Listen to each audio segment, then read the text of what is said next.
Hey everybody, how you doing? Guess what? It's Beetle Brad. Yeah, today we're doing something really fun and totally, absolutely crazy different. But stay with me. All right, you got to watch this one to get my point. But this is for one of my viewers, Mark. So Mark, this video is for you. Mark wanted to know, how do you clean records a little bit deeper? You know, a lot of us buy used vinyl and we end up buying it, and it's got pops and scratches and hisses and all kinds of stuff in the records. Let me show you an economical way that you can save money and have a perfect sounding album. So what do you say we watch this video and you can learn some stuff, and we're going to do this, okay? So let me show you my Revolver album. This is a copy of Revolver from Mexico. The back's not the greatest, but the record, the jacket's in excellent shape, and the record's good. The record is beautiful. Excellent, excellent looking. But I noticed there were some pops and hisses in this, and I'm going to show you how to clean this. So let me show you. What you want to do is go to for my people that are overseas, go to a thrift store or another shop or a charity store. And for those of us in America, you can buy these at Goodwill or Salvation Army, but you can buy a Lazy Susan. The cheapest one you could buy is better. There's no real difference in that. And then you want to cover it with wax paper. So this is my wax paper that I've got, and you know, this is just at a regular store. You can buy it like this, and it's got the wax paper in it. But if those of you that say, oh, I can't find any wax paper, you can go out and buy freezer paper, which is just as good, and it's got that waxy coat. So you want your waxy side to be up on this, so the wax side is up, okay? And then to make it easier, I taped the bottom of it just because when you're turning this, it doesn't catch on anything, so it makes it a whole lot easier. So, all right, here's our record. And like I said, you know, it's got some pops and some scratches and stuff like that. So we will clean this, and I'll show you how to do it. There's different kinds of glue. You don't want to buy a nose needle glue. And this is Elmer's glue. Do not buy this. This will ruin your records. I have tried every single glue out there on records, and you will definitely ruin an album. You could buy a $1 album, or you can buy a $100 album, and you'll ruin it just the same. So you do not want to use Elmer's glue, okay? I've got to stress on that. This is a wood glue that you can get, but see how it's got the needle top?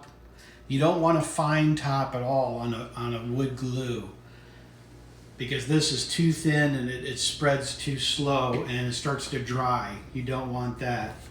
This is the absolute best glue you want to buy for wood glue. Now, for those of you that are overseas, you might not be able to find this, but for us in America, you can find this at Lowe's or Home Depot.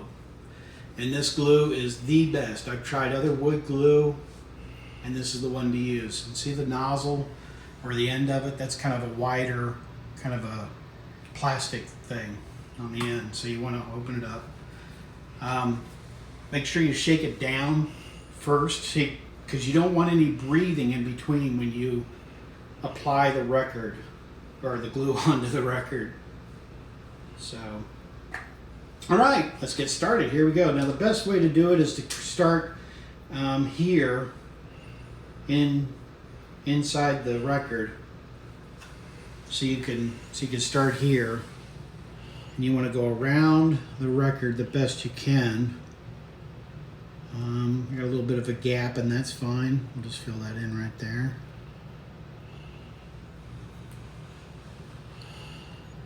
Going around the record, and as you add more glue, that's why I shook it down, so it'll hold in there a little better. Sometimes you have to go back in and fill it in with a little bit more glue, and that's fine. You know, I'm kind of not totally accurate on hitting the hole there. I know I'm scaring a lot of you. You guys say I can't do this. It would be totally too hard for me to do this. You want to start off with a dollar album. You know, go to your thrift store, go to your garage sales, go to Goodwill, buy a dollar album,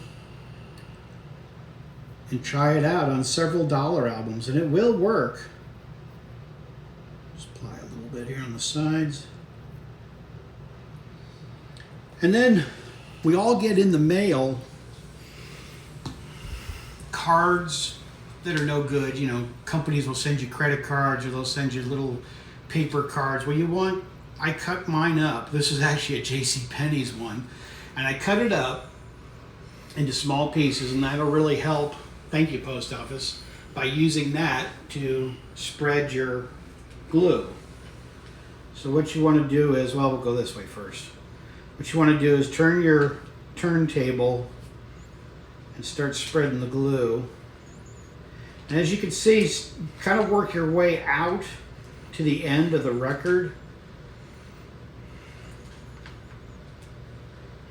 It's a little tricky when you get to the edge because you don't want to spread it off into the wax paper, but that's okay. If you do, you can always clean it off.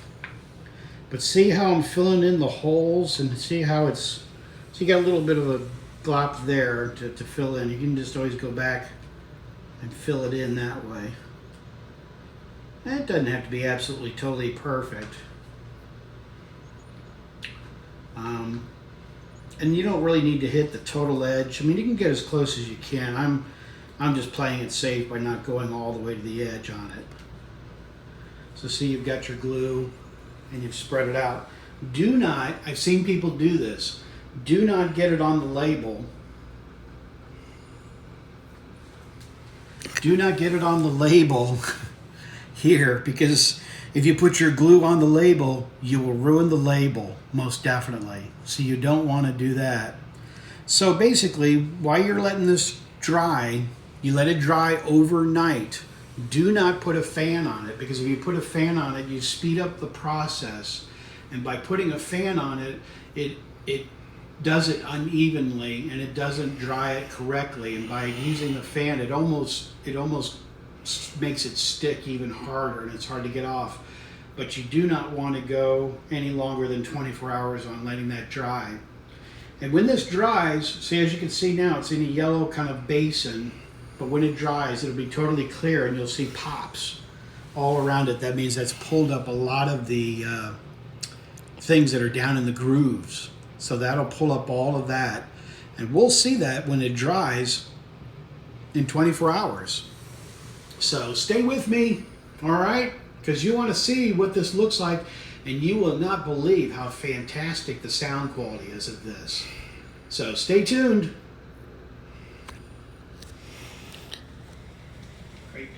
Just thought I'd show you, this is an update. Kind of waiting for it to dry, but as you can see, the dark side where it's getting clear, that's starting to dry, and then it's starting to pull up all the bubbles and stuff. This is still drying though around here.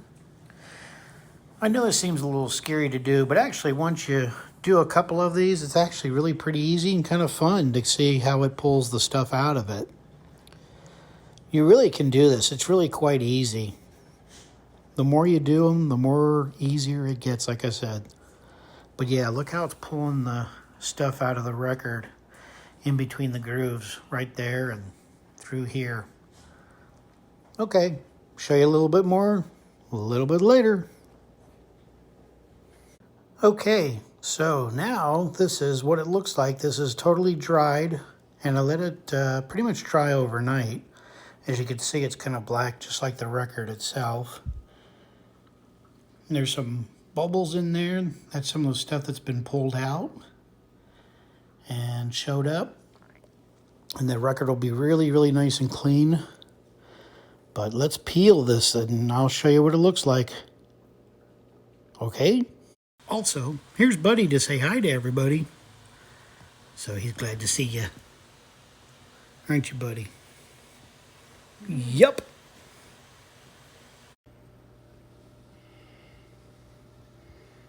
Okay, we're back and we're doing this. This is great. You don't want this to dry too long, so if you're going to do this, like I did it overnight, like I said, and you want to basically just do it overnight. Don't let it sit for like 2 or 3 days. The longer you let this sit while it dries on here, the stronger it is for the adhesive of the glue to attach to the record, so it makes it harder to get it off. But just because of time purposes, I kind of created my own little hole. But what you want to do is try and find anywhere along the edge. See how it went to the edge on the hole of the record? You want to take your fingernail. Don't go too deep because you could scratch a little corner in the record. But you want to go in here and start a little bit of a pocket, start a hole, and then you just move it back and you start peeling. But you want to go around the record as you peel. You don't want to yank it off real quick. You know, you could bend the record or, you know, snap it or something like that. So you just want to go very gently around the record. Put your fist in the middle. It's always good to kind of hold the record down so it won't bend the record up and snap the record. I mean, it probably won't happen, but, I'd rather be safe than sorry in doing this. But as you can see, I'm peeling this all up, and it's all coming up in one piece. And that's a good thing. If you can get it in one piece, that's great. You're hearing the pull of the record pulling away all the stuff inside there. But this is where the Lazy Susan really comes in again to helping out in taking this apart. So you can kind of see how it's kind of coming more and more out as we're peeling it. We're almost there. Yep. Ah, yes. Look at this. So this is the actual glue that came from the record. And you flip it over, you can actually feel the grooves in each part of the whole of the record. Isn't that cool? See that? So the other neat thing is by doing this, you can lay this down on your turntable. I don't really advise it. And you can play this, and this will actually play. But so you do want to discard this. And just set that aside. And then here's your record, and it's really clean. You got a little spot right there. We can just take it off with our fingernail. But there's the record. And it's really, really clean, and I really wish I could play this for you, but YouTube won't like me if I do. But this kind of gives you an idea, but you will be amazed. This will sound like a brand new record. Even though this is an original 66 pressing, this will sound like it was just pressed because it will take out all the pops and hisses. And like I said earlier on in my video, I've done this to MoFis and 180 gram vinyl that had pops. You buy brand new records and you hear the sound little pops in them and scratches and stuff. This, I will guarantee, will get everything out of it. It'll work perfectly. So leave your comments down below. Let me know what you think of this. I know it's a little kind of a scary video, but with a little bit of practice, you can do this. So thank you so much for watching. I appreciate you guys being a part of my channel. You guys are terrific. I really enjoy each and every one of your comments. Thank you very, very much for watching this video, and let me know if you're going to try this, okay? I think it'll be fun for you. You'll be amazed of how well it'll clean up. And as I say on my channel, I'm out of here. And good night from Buddy.